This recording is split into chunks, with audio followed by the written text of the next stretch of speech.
വലിയൊരാളെ ആദ്യം കൊച്ചുണ്ണിയെ പോകുമ്പോൾ ഒരു കൊച്ചിനെ കൂടെ കൊണ്ടുപോകണം എന്ന് പറഞ്ഞു. അപ്പോൾ ഒരാൾ പറഞ്ഞു, ഓ ശരി എങ്കിൽ എന്നോട് എൻ്റെ കൂടെ പോരാൻ പറഞ്ഞു. മെഴുകുതിരിയും മുറുക്കാൻ പിന്നെ കള്ള്. ഫ്രണ്ട്സ്, പുതിയൊരു വീഡിയോയിലേക്ക് എല്ലാവർക്കും സ്വാഗതം. നമ്മളെല്ലാവരും കായംകുളം കൊച്ചുണ്ണി സിനിമ കണ്ടു കഴിഞ്ഞപ്പോഴാണ് ഒരു കാര്യം മനസ്സിലാക്കിയത്. കായംകുളം കൊച്ചുണ്ണിക്ക് വേണ്ടി പത്തനംതിട്ട ജില്ലയിൽ ഒരു ക്ഷേത്രമുണ്ടെന്ന്. അപ്പോൾ ഞാൻ ആ ക്ഷേത്രം ഒന്ന് അന്വേഷിച്ചുള്ള യാത്രയാണ് ഇന്നത്തെ വീഡിയോ. അപ്പോൾ ഇതിനെക്കുറിച്ചുള്ള കൂടുതൽ കാര്യങ്ങളെല്ലാം മനസ്സിലാക്കാം. അപ്പോൾ ഞാൻ കൂടുതലൊന്നും പറയുന്നില്ല, നേരെ വീഡിയോയിലോട്ട് പോകണം. അപ്പോൾ ഞാനങ്ങനെ ആ സ്ഥലത്തെത്തി. പത്തനംതിട്ട ജില്ലയിലെ ഇടപ്പാറ മലനട. അപ്പോൾ ഈ ക്ഷേത്രമുള്ളത് ഇതിനുള്ളിലാണ്.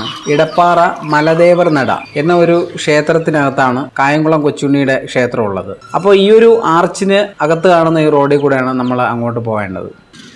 ഫ്രണ്ട്സ്, ഞാനിപ്പോൾ ആ സ്ഥലത്ത് എത്തിയിട്ടുണ്ട്. എൻ്റെ ബാക്കിൽ കാണുന്ന ഈ ഒരു കാവ് ഉണ്ടോ? ഈ കാവിൻ്റെ കോമ്പൗണ്ടിനകത്തല്ല, ഈ കാവിനോട് ചേർന്നാണ് ഈ കായംകുളം കൊച്ചുണ്ണിയുടെ പ്രതിഷ്ഠ ഉള്ളത്. അത് ഇതിൻ്റെ അടുത്താണ്. ഞാനിപ്പോൾ ആ ഒരു സ്ഥലത്ത് എത്തിയിട്ടുണ്ട്. എൻ്റെ ബാക്കിൽ കാണുന്നതാണ് ആ ഒരു കാവ്.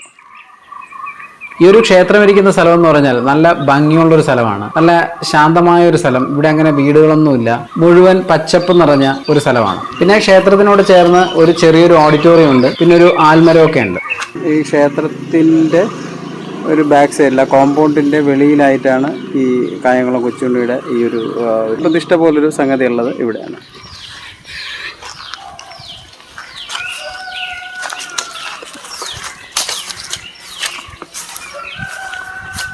ക്ഷേത്ര കോമ്പൗണ്ടിൻ്റെ മുൻവശത്തെന്ന് പറഞ്ഞാൽ മുൻവശത്തുനിന്ന് കുറച്ച് മുന്നിലേക്ക് വന്നു കഴിഞ്ഞാൽ ഒരു ചെറിയൊരു കോമ്പൗണ്ട് പോലെ കാണുന്നതാണ് കായംകുളം കൊച്ചുണ്ണിയുടെ ആ ഒരു പ്രതിഷ്ഠ അല്ലെങ്കിൽ ആ ഒരു ക്ഷേത്രം എന്ന് പറയുന്നത്. ഇത്രയും സംഭവമാണ്.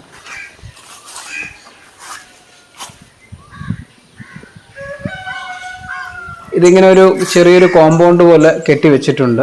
ഇതിനുള്ളിൽ ശ്രീ കായംകുളം കൊച്ചുണ്ണി എന്നൊരു ബോർഡ് എഴുതി വെച്ചിട്ടുണ്ട്. ഇതിനുള്ളിൽ ഒരു ചന്ദ്രക്കല പോലൊരു പ്രതിഷ്ഠയെ നമുക്ക് ഇതിൻ്റെ അകത്ത് കാണാൻ പറ്റും. കായംകുളം കൊച്ചുണ്ണിയുടെ ഇവിടുത്തെ ഒരു ക്ഷേത്രത്തിൻ്റെ പ്രതിഷ്ഠയുമായിട്ട് ബന്ധപ്പെട്ട് എൻ്റെ ബാക്കിൽ കാണുന്ന ഇടപ്പാറ മലദേവൻ നട, ഈ ഒരു കാവുമായിട്ട് ഇതിന് ധാരാളം ബന്ധമുണ്ട്. അതിൽ ചുരുക്കി പറയുമ്പോൾ ഒരു എത്ര വർഷമൊന്നും തന്നെ അറിയത്തില്ല, അത്രയും ഒരു ചരിത്രം ഇതിനുണ്ട്. ആ ഒരു ചരിത്രവും കാര്യങ്ങളൊക്കെ പറഞ്ഞു തരാൻ വേണ്ടി ഈ അമ്പലമായിട്ട് നല്ല രീതിയിൽ ഒരു ബന്ധമുള്ള, അല്ലെങ്കിൽ ഈ അമ്പലത്തിൻ്റെ ഒരു ആൾ തന്നെ പറയാം, ഒരു രാജൻ എന്ന് പറഞ്ഞ ചേട്ടനെ എനിക്ക് ഇവിടെ നിന്ന് കിട്ടിയിട്ടുണ്ട്. അപ്പോൾ അദ്ദേഹം ഇതിൻ്റെ കംപ്ലീറ്റ് ചരിത്രം ഉൾപ്പെടുന്ന കഥ, അതായത് എങ്ങനെയാണ് ഇവിടെ ഇങ്ങനൊരു പ്രതിഷ്ഠ വരാനൊക്കെ ഒരു സംഭവം തന്നെ ഉണ്ട്. അപ്പോൾ അതായത് വളരെ കാലം പഴക്കമുള്ളൊരു കഥയാണ്. അപ്പോൾ ഇതിൻ്റെ ചരിത്രം നമുക്ക് മുഴുവനായിട്ട് തന്നെ കേൾക്കാം. അപ്പോൾ എല്ലാ കാര്യങ്ങളും രാജൻ ചേട്ടൻ നമുക്ക് പറഞ്ഞു തരും. അപ്പോൾ രാജൻ ചേട്ടൻ ഇവിടെ തന്നെ ഉണ്ട്, ആ ക്ഷേത്രത്തിൻ്റെ അടുത്ത് തന്നെ ഇരിപ്പുണ്ട്. എൻ്റെ തൊട്ട് ബാക്കിൽ കാണാം. എൻ്റെ പേര് രാജൻ. ഈ ഇടപ്പാറ മല നടയുടെ ഒരു അന്തരാവകാശിയാണ്. എൻ്റെ അച്ഛനപ്പന്മാരുടെ ഉള്ള ആ ഒരു ബന്ധത്തിൽപ്പെട്ട ഒരു കൊച്ചു മകനാണ് ഞാൻ. പിന്നെ എനിക്ക് ഈ ഇടപ്പാറ മലനടയുമായിട്ട് ബന്ധമുണ്ട്. പിന്നെ പണ്ട് മുതലേ ഉള്ള ഒരു മലനടയാണ് ഇടപ്പാറ മലനട. അത് ഈ ദൂര നാട്ടിലെ എല്ലാവർക്കും അറിയാം, തിരുവനന്തപുരം എല്ലാം അറിയാവുന്ന ആറന്മുള അമ്പലമായിട്ട്, ആറന്മുള ക്ഷേത്രമായിട്ട് ബന്ധപ്പെട്ടതാണ് ഈ മലനട. ഇവിടെ മെയിനായിട്ട് ഇവിടെ മലദേവനാണ് ഇരിക്കുന്നത്. മലദേവന് പിന്നെ ഉണ്ട്. പിന്നെ അതിന് തൊട്ടപ്പുറത്ത് ക്ഷേത്രം കാണുന്നത് ശിവദേവനാണ്. പിന്നെ ഗണപതി ഇവിടെ ഉണ്ട്. പിന്നെ യക്ഷി കളവുണ്ട്. പിന്നെ അത്രയൊക്കെ ഉള്ളൂ. ഈ ഇവിടുത്തെ ദേവൻ ഇടപ്പാറ മലദേവൻ ആറന്മുള ക്ഷേത്രത്തിൻ്റെ അമ്പലത്തിലെ കാവൽക്കാരനായിട്ടാണ് നിൽക്കുന്നത്. പുള്ളി അവിടെയാണ് വാസം. അവിടെ വാസം കഴിഞ്ഞ് ഇവിടെ വിളിക്കുമ്പോൾ ഇവിടെ വരും. പിന്നെ തിരുവാറന്മുളയപ്പന് കാവലായിട്ട് നിൽക്കുക. അത് നമ്മൾ നേരെ കയറി ചെല്ലുമ്പോൾ വലത്തെ സൈഡിലായിട്ട് വരും. പിന്നെ അങ്ങനെ ആ ക്ഷേത്രമായിട്ട് ബന്ധമുള്ള ഒരു മലനടയാണ്, പണ്ട് മുതലേ ഉള്ള മലനടയാണ്. ചേട്ടാ, ഈ ക്ഷേത്രത്തിൽ എങ്ങനെയാണ് കായംകുളം കൊച്ചുണ്ണിയുടെ പ്രതിഷ്ഠ വരാൻ കാരണം? എൻ്റെ വല്യച്ഛൻ എന്ന് പറയും, വലിയൊരാളിയുണ്ട്. അപ്പോൾ അവർ മരിച്ചുപോയി 5-6 തലമുറയ്ക്ക് മുമ്പാണ് വലിയൊരാളി ഇപ്പോൾ കായംകുളത്തൊരു പടയണി എന്ന് പറയും, ഞങ്ങളുടെ രീതി വെച്ച് പടയണി തുള്ളലിന് പോയപ്പോഴാണ് അവിടെയുള്ള നാട്ടുകാർ പറഞ്ഞു, ഒരാളി ഇതുപോലെ ഈ കായംകുളം കൊച്ചുണ്ണി എങ്ങും ഇരുത്തിയിട്ടില്ല.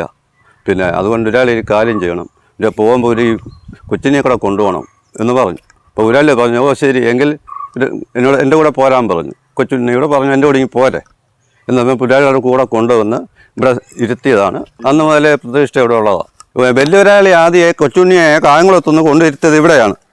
അതിവിടെ ബോർഡ് അന്ന് എഴുതി വെച്ചിട്ടുണ്ട്, അത് മാഞ്ഞു പോയതാണ്. ഇവിടുന്ന് പിന്നെ പൂജകളൊക്കെ നടത്തി ഈ കൊച്ചുണ്ണിയെ ഇപ്പം തേണ്ട കൊച്ചുണ്ണിയെ ഇവിടുന്ന് ആവാഹിച്ച് ഇപ്പം അങ്ങോട്ട് പിന്നെ പോറ്റിമാരെല്ലാം കൂടി പൂജ നടത്തി അങ്ങോട്ട് കൊച്ചുണ്ണിയെ മാറ്റിയിരുത്തിയിരിക്കുകയാണ്. ചേട്ടാ, ഈ കൊച്ചുണ്ണിയുടെ പ്രതിഷ്ഠതയ്ക്ക് എന്തെങ്കിലും പൂജയോ മറ്റു കാര്യങ്ങളോ ഉണ്ടോ? അങ്ങനെ മറ്റു കാര്യങ്ങളൊന്നുമില്ല. കൊച്ചുണ്ണി പിന്നെ ഒരു മുസ്ലിം ആയതുകൊണ്ട് കൊച്ചുണ്ണിക്ക് മെഴുകുതിരിയാണ്.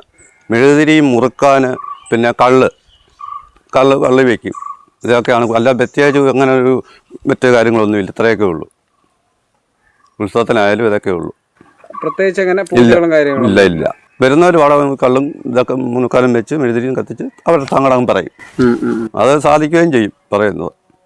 ചേട്ടാ, ഈ കൊച്ചുണ്ണിയുടെ ഈ പ്രതിഷ്ഠയും ഇതൊക്കെ കാണാൻ ഏറ്റവും കൂടുതൽ ആൾക്കാർ വരുന്ന സമയം അത് വരുന്നത് വിഷുവിന്, അമ്മയുടെ ഒന്നിനാണ് ഇവിടുത്തെ ഉത്സവം. അന്നാണ് ഇവിടെ ഈ അമ്പലം നിറച്ച ആൾക്കാരാണ്. കെട്ടുകാളെ കാഴ്ചയ്ക്ക് കണ്ടത്തിൻ്റെ നടുക്കുവാണെങ്കിൽ വരുന്നത്. കാളയല്ലാത്ത എത്ര പുതയ്ക്കണ്ട ഭയങ്കര പുതയല്ല, എങ്കിലും അതേ കയറി വന്ന് ഈ കാവിൽ നിറച്ച ജനങ്ങളാണ്. അങ്ങനെ നല്ല ജനങ്ങളാണ്. അപ്പോഴാണ് ഏറ്റവും കൂടുതൽ ആൾക്കാർ അന്ന് ഉത്സവത്തിന്. പിന്നെ സപ്താഹമുണ്ട്, കഴിഞ്ഞു. ഇനിയിപ്പം അടുത്ത മാസം സപ്താഹം തുടങ്ങും. കമ്മിറ്റി ഉണ്ടായിരുന്നു ഇന്നലെ. പൊതുവെ ആൾക്കാർ ഇങ്ങനെ ആഴ്ചയിലോ എല്ലാം ഇങ്ങനെ വരാറുണ്ട്? എന്നും വരുന്നുണ്ട്. ഇന്ന് തന്നെ രാവിലെ എത്ര പേര് വന്നറിയോ? കാറിന്, ബൈക്കിൽ, ഓട്ടോറിക്ഷയിൽ, എല്ലാത്തിനും വെളിയ ദൂര നാട്ടിൽ. നിങ്ങൾ തിരുവനന്തപുരം, നിങ്ങളുടെ നാട്ടിൽ തിരുവനന്തപുരം അങ്ങ് എറണാകുളമൊക്കെ ഒരുപാട് ആൾക്കാർ വരുന്നുണ്ട്. അവിടെയൊക്കെ അറിയാവുന്ന ദേവനെ അറിയാവുന്നതാണ്. കാരണം മലയാളം എന്ന് വെച്ചാൽ സത്യമുള്ള മലയാണ്. ഏത് കാര്യങ്ങൾ വിഷമിച്ച് വന്ന് പറഞ്ഞാൽ കേൾക്കും. പുള്ളിക്ക് തിരി വെച്ച് ഒരു കാര്യം പറഞ്ഞാൽ എന്നെ രക്ഷിക്കണം, എനിക്ക് നിൽക്കാൻ പിന്നെ നിലയില്ല. വലിയ നാട്ടിൽ, ഗൾഫ് നാട്ടിൽ നിന്നൊക്കെ അവിടെ നിന്നും മലയെ വിളിച്ച് അവർ വരുമ്പോൾ ഇവിടെ മലയിൽ ചെല്ലുന്നതോ കൊടുക്കും ഉള്ളത്. അങ്ങനെയൊക്കെ അവർ ഒരു കാര്യങ്ങൾ നന്നായിട്ടുണ്ട്. വെളിയിൽ നിന്ന് പൈസ അയച്ചു കൊടുക്കുന്നുണ്ട് ഇങ്ങോട്ട് കമ്മിറ്റി അക്കൗണ്ടിലോട്ട്. ഒരുപാട് പൈസ അങ്ങനെ വരുന്നുണ്ട്. അപ്പോൾ ഇത്രയും കാര്യങ്ങളാണ് എനിക്ക് ഇവിടെ നിന്ന് കൂടുതലായിട്ട് അറിയാൻ സാധിച്ചത്. എന്തായാലും എനിക്ക് ഈ ക്ഷേത്രം ഒന്ന് കാണാൻ സാധിച്ചു എന്നതാണ് ഞാനിതിൽ വലിയ കാര്യമായിട്ട് കാണുന്നത്. അപ്പോൾ നിങ്ങൾ ഈ ക്ഷേത്രം കാണാൻ വരാൻ ആഗ്രഹിക്കുന്നുണ്ടെങ്കിൽ, നിങ്ങൾ തിരുവനന്തപുരം ഭാഗത്തു നിന്നാണ് വരുന്നതെങ്കിൽ അടൂരിൽ നിന്ന് ശബരിമല റൂട്ടാണ്. ഏകദേശം ഒരു 10-20 കിലോമീറ്റർ കഴിഞ്ഞിട്ട് എടപ്പാറ മലദേവർ നട എന്ന് അന്വേഷിച്ച് കഴിഞ്ഞാൽ ഇവിടെയുള്ള എല്ലാവർക്കും അറിയാം. അതുപോലെ തന്നെ നിങ്ങൾ കോട്ടയം ഭാഗത്തു നിന്നാണ് ഇങ്ങോട്ട് വരാൻ ഉദ്ദേശിക്കുന്നതെങ്കിൽ ചെങ്ങന്നൂർ വരിക. ചെങ്ങന്നൂരിൽ നിന്ന് ആറന്മുള റൂട്ട് 7 കിലോമീറ്റർ വന്നതിന് ശേഷം നിങ്ങൾ അന്വേഷിച്ച് കഴിഞ്ഞാൽ എല്ലാവർക്കും തന്നെ ഈ സ്ഥലം അറിയാൻ പറ്റും. അപ്പോൾ ഈ ഒരു വീഡിയോ നിങ്ങൾക്ക് ഇഷ്ടപ്പെട്ടുവെങ്കിൽ തീർച്ചയായിട്ടും ലൈക്ക് ചെയ്യുക. ഈ കൊച്ചുണ്ണി ക്ഷേത്രവുമായി ബന്ധപ്പെട്ട് കൂടുതൽ കാര്യങ്ങൾ നിങ്ങൾക്ക് അറിയാമെങ്കിൽ കമൻറ്റ് ചെയ്യുക. ഇത്തരത്തിലുള്ള വീഡിയോ ഇനിയും നിങ്ങൾക്ക് ലഭിക്കണമെങ്കിൽ ഈ ചാനൽ സബ്സ്ക്രൈബ് ചെയ്യുക. അടുത്തൊരു വീഡിയോയിൽ നമുക്ക് വീണ്ടും കാണാം.